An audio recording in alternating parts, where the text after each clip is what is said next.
Hi,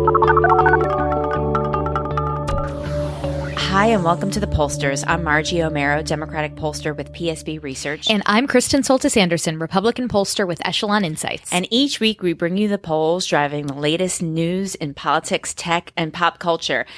So we've been a lot of places. It's pretty busy right now. If we spent any more time together this week, I would have had to give Kristen some candy. I do not need any more candy. I'm pretty hyped up. I walked into Margie's office today and was like, I've had a lot of coffee. I feel like my heart is going to explode out of my chest. Like, join the club. We're ready for the no pollsters. longer having its intended effect. It's just making me shake a lot. You might want to change the speed on your phone to like slow. So this is going to be a fast episode. Let's talk about the polls. Woo! So if you are listening to this on Thursday when we're recording and trying to figure out where can I get more Margie and Kristen, I have not had enough Margie and Kristen. I need more. The C-SPAN was not enough, Morning Joe. Apparently it was C-SPAN too. This is my favorite thing. I tweeted out on Tuesday, like, if you're missing me and Margie, if you tune on C-SPAN, we'll be on in a hot second. And somebody wrote back, it's C-SPAN too. I'm like, oh, of course. Well, thanks a lot. Kristen, for reading my. It's definitely better than the very first time 20 years ago that I was filmed doing my very first presentation ever happened to be recorded for C-SPAN, and they were like passing me a note to say what I don't know, like move, speak louder, get your hair out of your face. I don't know, but I was just like, I can't look at that note. I'm freaking out, and they didn't air it, because I'm sure whatever I was doing was just did not make for good C-SPAN television. Anyway, I think we redeemed ourselves this week. The first time I ever did any of the C-SPANs, it was a panel at AEI, and I was a junior munchkin, and it was C-SPAN 3. We're moving up. The Trace. We're moving up. We're moving up in the world. One day we'll make the big C-SPAN, Margie. If we can only dream. So Kristen's going to be on the Kelly File, Good Morning America. She's going to be on ABC for election night. I'm going to be on the BBC and NPR around election time, evening and post. And this Saturday, if you are in DC, you should come to this. It's going to be cool at the AFI, the Silver Theater in Silver Spring, which is a really awesome venue. There's going to be a showing. These folks, every cycle, they do a compilation of all the television ads, or not all of them, but top ads from presidential campaigns dating back to the 50s. So I'm going to be moderating a discussion. Anyway, it's really cool. If you like presidential television ads, which I'm sure you do, then you may want to come to this if you live in the neighborhood. So that's at 5 o'clock on Saturday. Or if you were like me watching the World Series last night, I was like, I can't escape them. I just want to watch baseball. Oh, my gosh. Well, here's one thing you can't escape. We're almost there, everybody. Hopefully you're listening to this before the election and not after the election when the world comes crumbling down. We're almost there. It's almost over. Peace has been restored throughout the land. One of those two. It's just as simple as that. No biggie. It's almost over. I'm so I can't even begin to tell you how excited I am. So the top lines. We are almost done. What the heck is going to happen? Why are the polls so wobbly? That is the scientific term for it, after all. Yes. We have some theories about what's going on with the polls.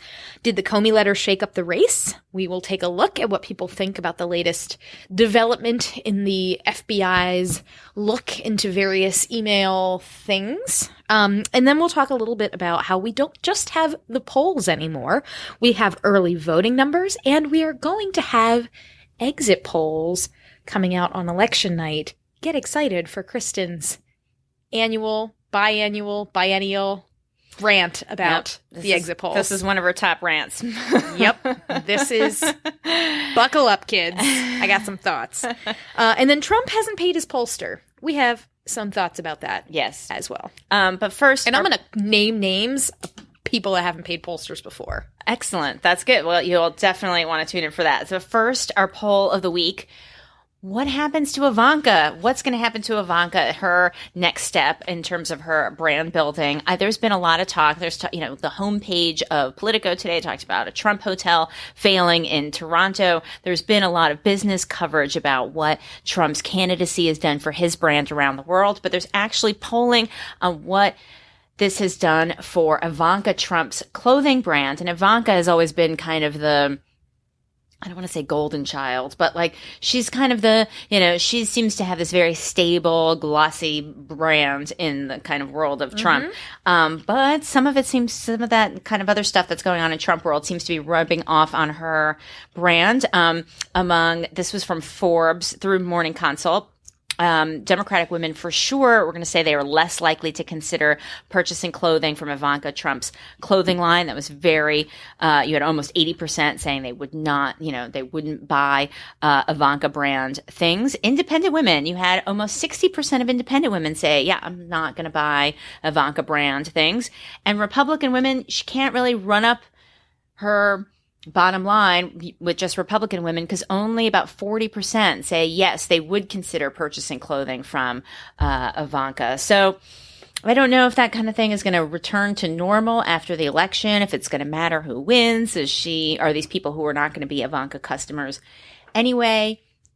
We don't know all that from this question, but it is something to keep a watch on, which is, how does Trump's presidential campaign affect his brand, and certainly his brand, not just as a winner, and someone who can make a lot of money, but, the sense that he's able to create jobs and fix businesses if his own business is failing, is that at odds with how he, comports himself? But I almost wore an Ivanka Trump blazer. I don't own anything from Ivanka Trump, but I was at like one of those like Saks off Fifth or Nordstrom Rack stores or something like that.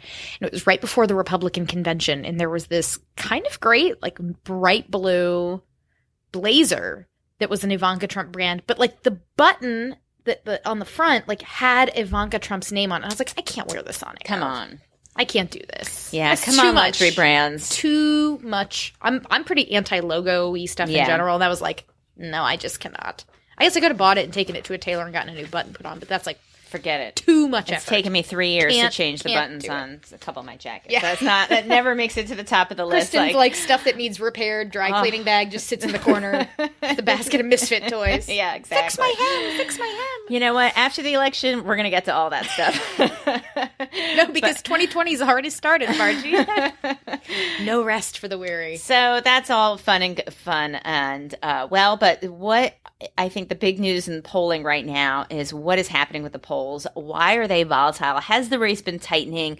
Should everyone start panicking, freaking out? What does this mean? And there are some theories out there. One theory is that's the Comey letter, it's tightening. The other one is it's sort of a natural tightening that just happens because we're in a divided partisan climate. And then the third is there isn't really a tightening necessarily at all. There's a difference in who is responding to surveys. This was something that Kristen's been saying. There's been a really great article by Doug Rivers that's at RCP that goes in this in like all kinds of super wonky, geeky detail. Oh, yeah. Well, and so a little bit of like, the soap opera saga of polling, social science, academic land.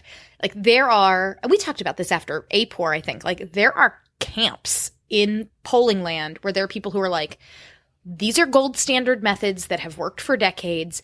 Why are you trying all of this new crazy wackadoodle stuff? Stick to what works because we've been doing this for decades and we know what the heck we're doing. Mm-hmm. And then there are folks that are like, your methods are broken. Here's all this cool new stuff we need to do and you're wrong. Mm-hmm. And if I had to pick, like what do you mean by cool stuff? Like so stuff that like YouGov or SurveyMonkey, like new methods of online, what have you. Non-representative. Non-probability. And if I had to say that there were like if we're talking like houses in Game of Thrones, if there's like the traditionalist house, right? Like Gary Langer at ABC is the like head of house traditionalists, right? He's the Ned Stark of. I'm getting too Game of Thrones here. He's the head of that. Like he is the face. He's the like. Right. I've been doing this forever. I've been right forever. Those aren't the blondes, right? The blondes. No, that's the Lannisters. Okay. I mean, depending on your point of view, it could be the Lannisters. Right. Okay. But then there are there's new ways to do this. Everybody needs to wake up. None of you are actually doing true probability polling because nobody answers phones anymore. So get it together. And I would say Doug Rivers is probably like the head of that house. Right. So it was interesting then. So ABC, which is Gary Langer is the director of polling there. I am a contributor at ABC. I have no insight. I'm not like revealing. I don't know. I don't have any conversations with their polling unit about how they do their stuff. You're not making the calls. I'm not making the calls. I'm outside. Right. But Gary's good at what he does. And the track record of the ABC Post tracking poll. So Karen Travers, who's also at ABC, tweeted this out. In 1992, their final estimate of the vote was Clinton 44, Bush 37. The actual vote, Clinton 43, Bush 37. In 96, they got the margin almost exact, Clinton Dole. Gore Bush. They got Bush 48. They had Gore 45. Gore wound up, it was 48-48, but still, like, they had Bush winning. Right. That's fairly close. Kerry Bush almost nailed it exactly. Obama McCain almost nailed it exactly. Obama 53, McCain 44 was their final estimate. Actual vote was basically the same.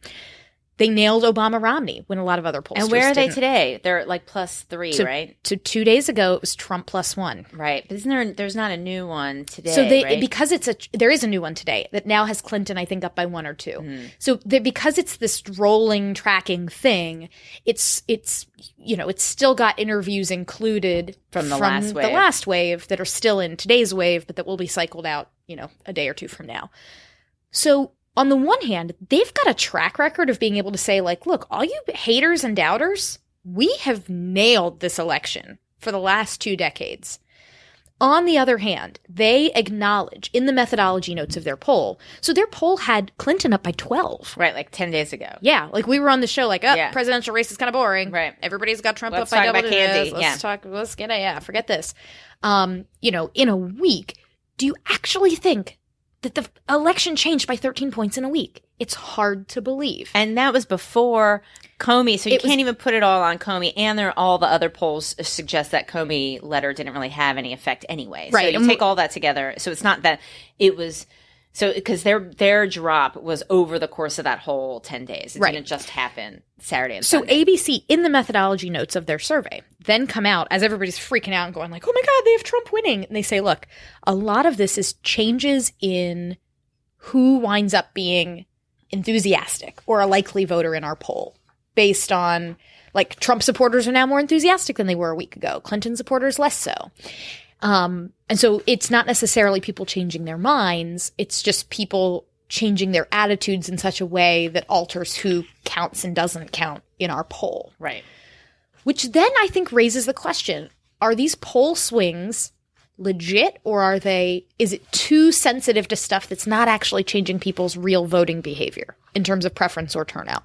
And this is where Doug Rivers then enters the picture with his like really fantastic article that kind of like not so subtly takes shots at some of these extra swingy media polls. Right. And what he says they're able to do at YouGov is pretty cool. So YouGov is one of these firms that's been surveying people for many, many, many years. They've got people in their panel who they've been studying for many, many, many years.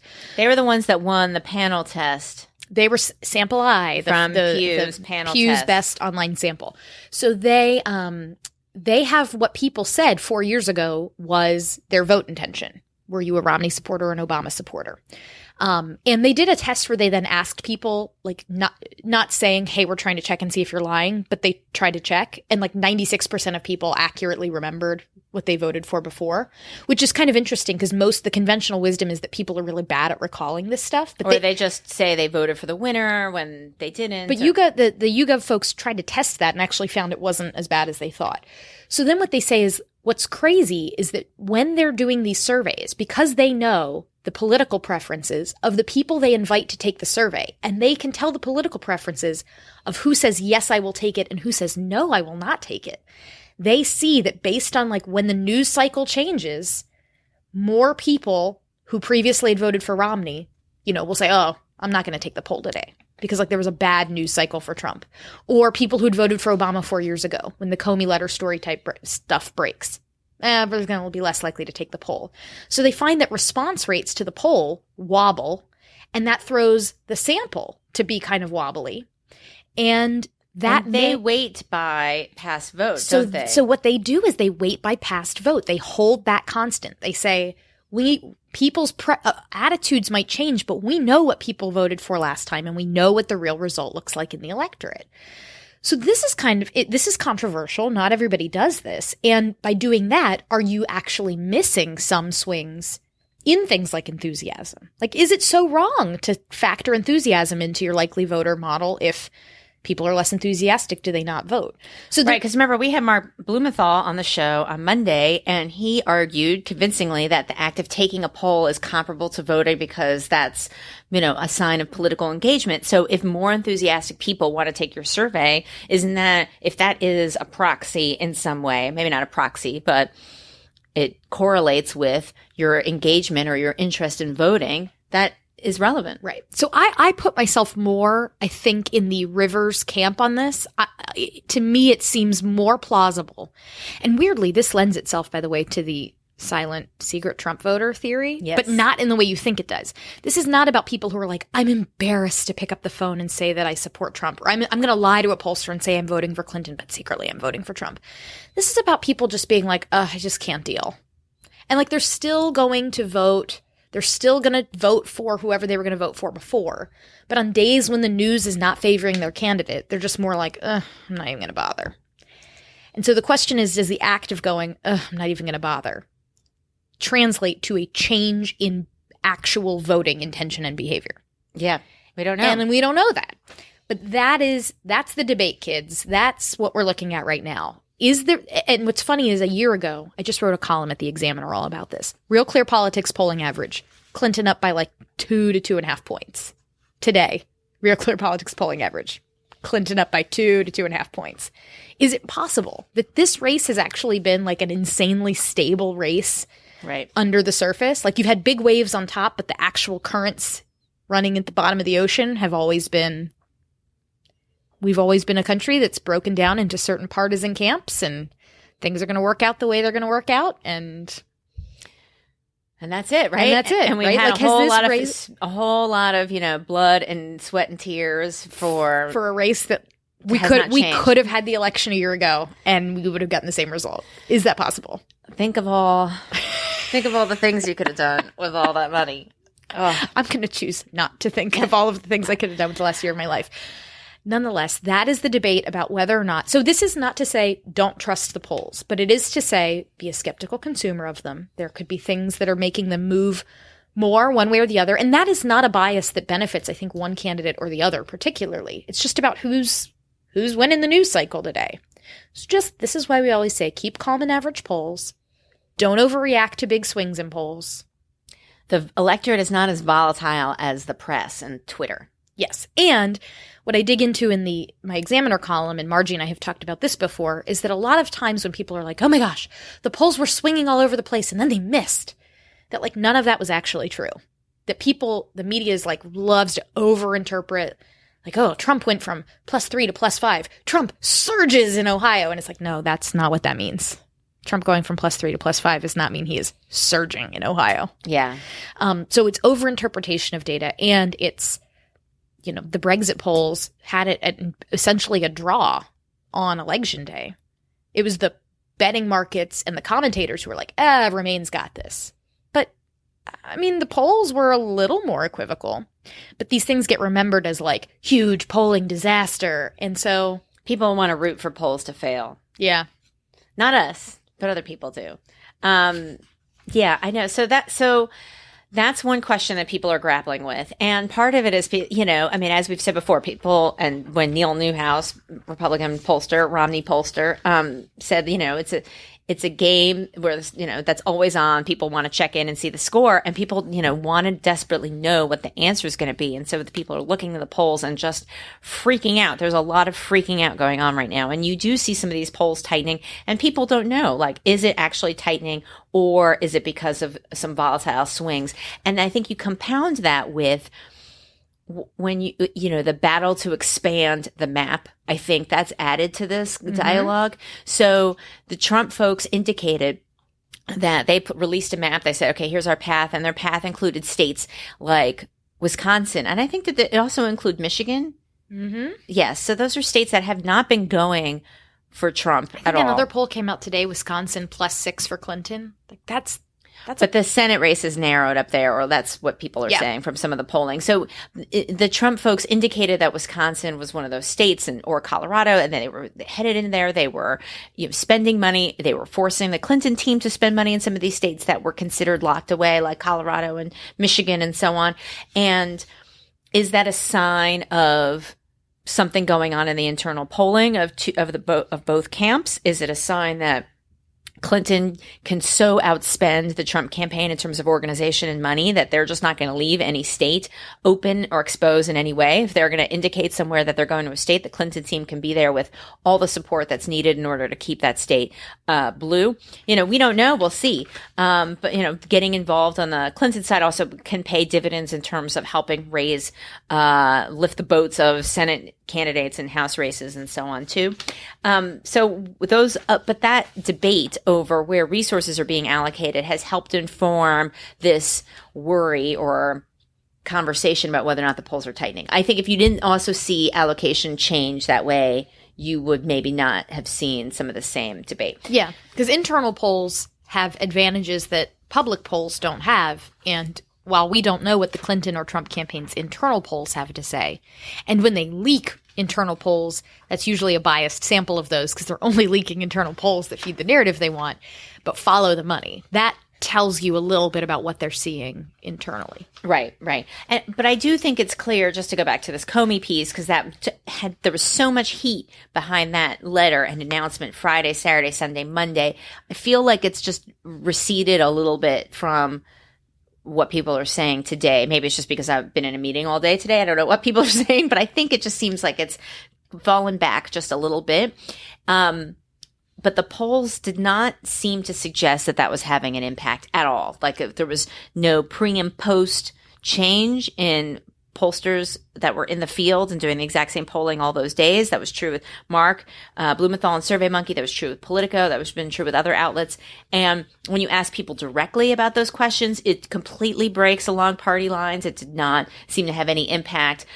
Maybe there was a little bit if you asked the question the way I think SurveyMonkey did, saying, is this an important issue to discuss? That's I think a lower bar to clear than is this change your vote. Changing your vote is, I think, a higher bar. But regardless, it does not seem to have any real impact. So that's an argument for me against the polls are swinging wildly and this may be why theory. Right. And, ABC was the one poll, ABC Washington Post was the one that showed this big drop, but it wasn't all after Comey. But it wasn't all after Comey. It was starting before Comey. And when you're really just comparing directly pre and post, enough of these other polls have shown stability that may not have been the thing. Now, if it was affecting enthusiasm, which is the other thing that ABC claims, which sort of feeds into that narrative, is this about different people having non-response? We want to talk a little bit about early voting. And in Florida, for instance, you're in a lot of these states, the weekend early voting is particularly important for Democrats because weekend early voting is where you have African-American voters, souls to the polls days, you go after church and you vote. And so the real question then was, if this does dampen any enthusiasm, does this at the margins and at the very edges of this race, are there voters who were like, sure, I'm going to go out on Saturday and vote for Clinton? And then they heard this story and they were like, ugh, this again. And then suddenly, something else came up on Saturday and they didn't vote. This is unknowable, right? But that's the only way I can envision this having had an impact on, votes at this point, is if there were early votes that didn't get banked over the weekend because people were just like, I'll deal with this later. And we can't know that. Yeah, we can't know. And then the other conversation about early voting, initially there were so many states like Florida and Arizona and Nevada where Democrats were doing better than Republicans. They were doing better than they had in 2012 in terms of banking those early votes. And when you bank those early votes, then Trump has an even higher hurdle to make up that ground the rest of the way, the rest of the time, leaving more things to chance. And it also, demonstrates the advantage of having a strong ground game, which obviously Clinton has over Trump. Now, the other flip side of this, some analysis, and maybe this was also Sean Trendy at RCP, but I could be wrong. Like the argument that this doesn't necessarily mean the fact that Democrats have an advantage in early voting. That doesn't mean that that's the end. That's all she wrote. And Democrats will win that state because the early voters are going to be the most partisan engaged. And in some of these states, that's going to be Democrats, given, you know, some of the lack of enthusiasm Republicans have had for their nominee compared to Democrats. So, you know, there's an argument that, you know, look, you're just moving some of your voters early. You're not necessarily changing the percentage, the final percentage. Right. And there's all kinds of different data points that can feed either narrative about who's doing better in early voting or not. So you had, for instance, Dave Wasserman of Cook Political Report yesterday tweeting out some interesting early vote numbers from Florida and finds that, you know, for instance, the county that or the city where you have the Villages, America's friendliest hometown, sort of like America's biggest retirement community, cruise ship on land, that, you know, very big Trump country, Right. that already the early vote totals there are 88% of what the total vote was in that area for 2012, which is huge, right? Like that's good news for Donald Trump, big time. But how many of those voters are just voting early? Like, Right. are you, Right. I mean, certainly you would much rather have those votes in the bank, right? Than like waiting for November 8th. Right. Then you don't have to worry if people are going to get sick or it's raining or whatever. Right. You're not leaving But anything to chance. among senior citizen voters, how much more can you get out of them when already among registered voter seniors, there's such an enormous, like turnout is already so extraordinarily high. How much more can you really get out of it versus are these people who just are voting earlier instead of voting on election day? And then there was somebody, gosh, I forget who this was on Twitter. Maybe it was Matt Lewis, who said he was talking to an unnamed Republican pollster who said, we're seeing a lot of voting among senior citizens who have a very patchy record of voting. So I assume that means that they're doing a voter file analysis, to which I say, are you making sure that you are accounting for change of address? Because if you think about it, a lot of people retire to Florida, right? They lived somewhere else and then they get to 65 and they're like, sweet, bring it on, Fort Lauderdale. Right. And the Florida voter file is not going to show what your voting history was in New Jersey, you know? Now there are, you know, the good campaign data firms have all that and match all that stuff. This is why we don't get any primary direct mail at my house because we haven't lived there many years. But you should, Democratic candidates listening to this. Yeah. You don't get any direct mail because we moved from D.C. We're not perfect So it looks voters. like you, yeah. So this is why, you know, if you're using one of these data firms, there's a lot of money and time and effort that goes into matching this stuff up and figuring out who moved where. And okay, we know that this person is a new voter in Florida, but actually they've had like an extensive and very regular voter history in New Jersey. So I just threw that out there on Twitter as a thing. Like, these may not be people who they're casting their very first ballot at age 65. These could be people that have been regular voters forever. They're just new to Florida, so they look like new voters. I mean, they could be new voters. Right. I'm throwing out pieces of information that sometimes people don't consider about voter file analysis. Right. And So, if you're doing like a throwing it state out there. poll for media outlet, are you doing that? Are you taking all that into account? in Yeah, your voter like that's file? Who knows? hard stuff. That's Yeah. really hard, really expensive stuff that Yep. takes like national parties huge commitments of resources to figure out. So it's unlikely that like if you're like a pollster just kind of figuring this out on the fly that you're like matching your voter file back to the database of the other 50 states. I mean, maybe you are, but Right. I mean, just as an aside, This is hard stuff this to is do. not obviously my particular lane, but you know, people always think like, oh, there's just this big file, and if you just look up Margie Omero, Kristen Soltis Anderson, there's like all this perfect information of everything you've ever wanted and done and lived and all that stuff and bought. It's hard work to compile it is your well, data because, history because voter files too are also the product of like county yeah. Where elections the fields are boards. done differently and things are spelled wrong. I mean, there are counties where vote totals are still like done by little old ladies by hand. Yes, I And, like, remember it's calling. crazy. I remember calling a state, this was many years ago, calling a state that had same day registration. And I asked them about how they kept their records in some of the smaller towns.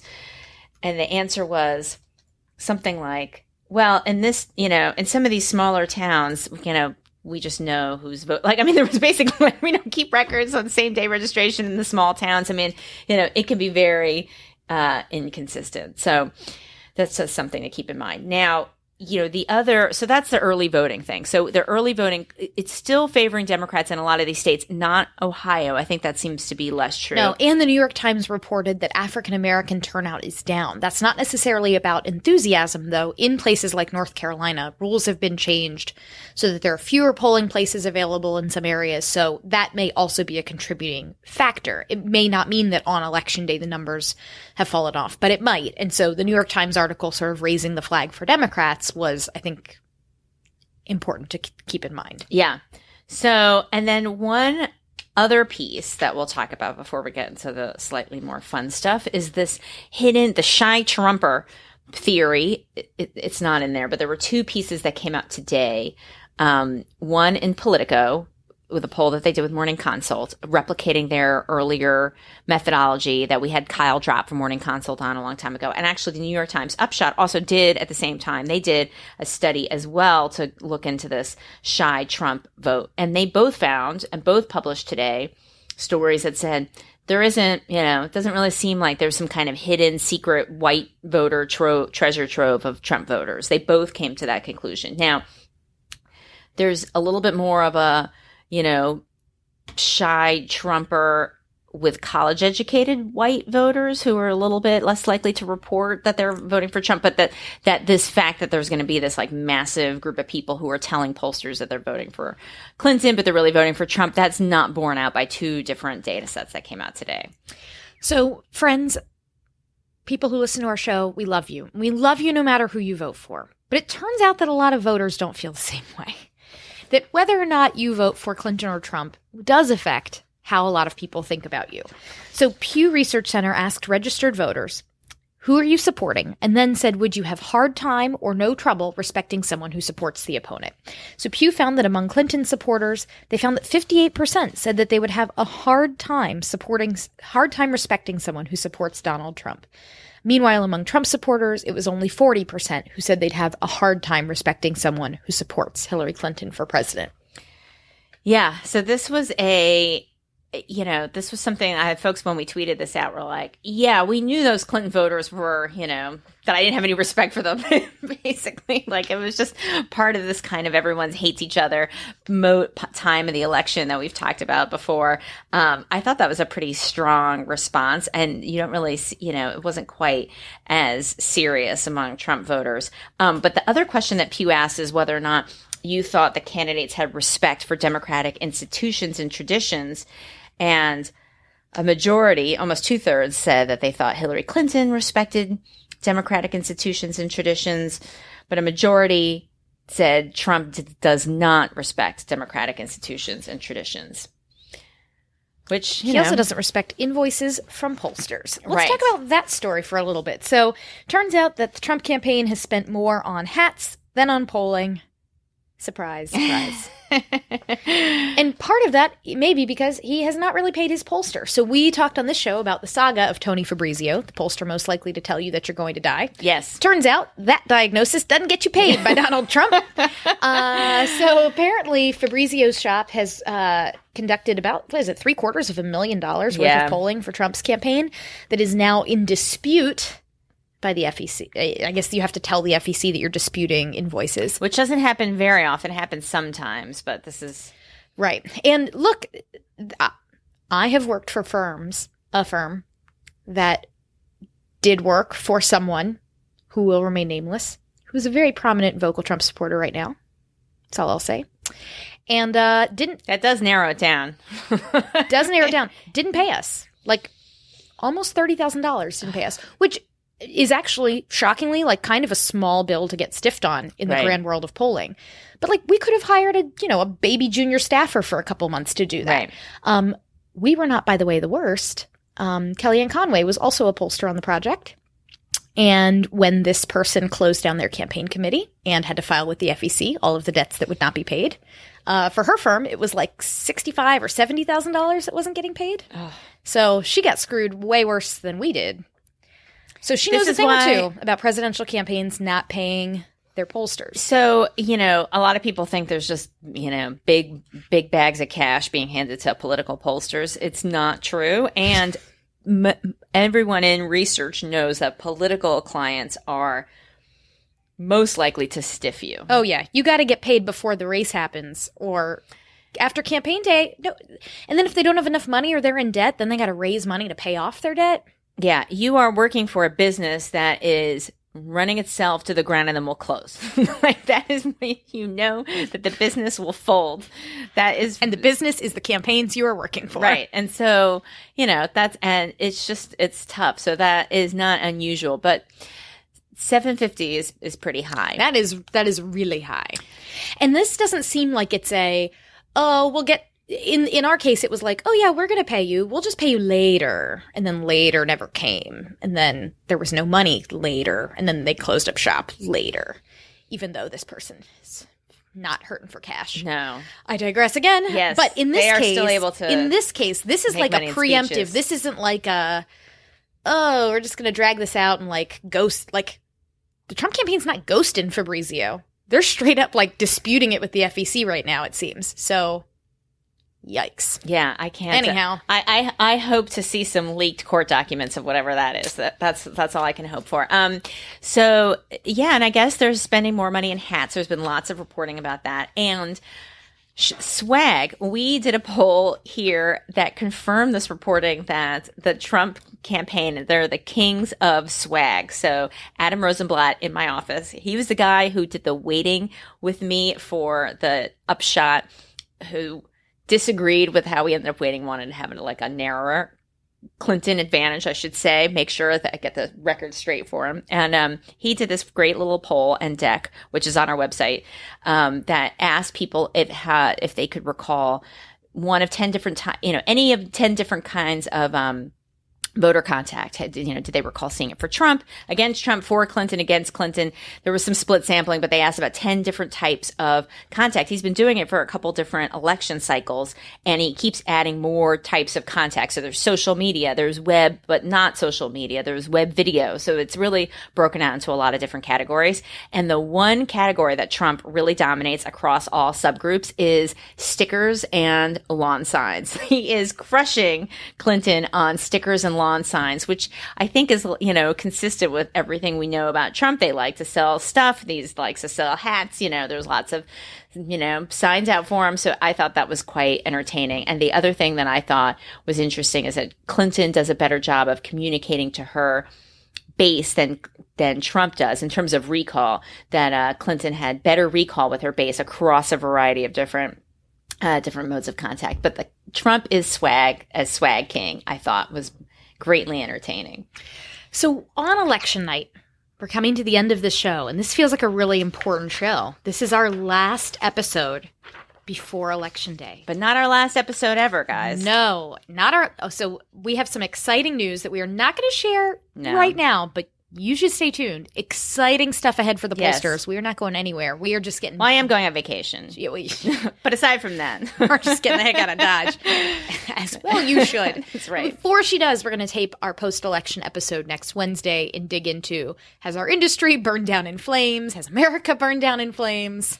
Or is everything fine? Right. And whatever fine looks like to you. And if we certainly, this is not a choice, thankfully, we have to make, but if I had to choose between the polls all being wrong and Donald Trump not winning, I mean, that'd be if I had to sacrifice the entire credibility of the whole industry in order for Trump to not win the presidency, I mean, not that it's up to me, but I would be willing to do it. But thankfully, we don't have to make that choice. Hopefully, we can have both those things at the same time. Well, here's my final plea to you all, because I won't get a chance to talk to you again until after Election Day. On Election Day, there are going to be exit polls conducted. Exit polls are wonderful. I love me some exit polls. I don't love me some exit polls on Election Day. Because the way the exit polls get conducted, it is not a perfectly random type sample. They are choosing a set of precincts that they think will be interesting bellwethers, sort of give a good overall impression of what a state is doing.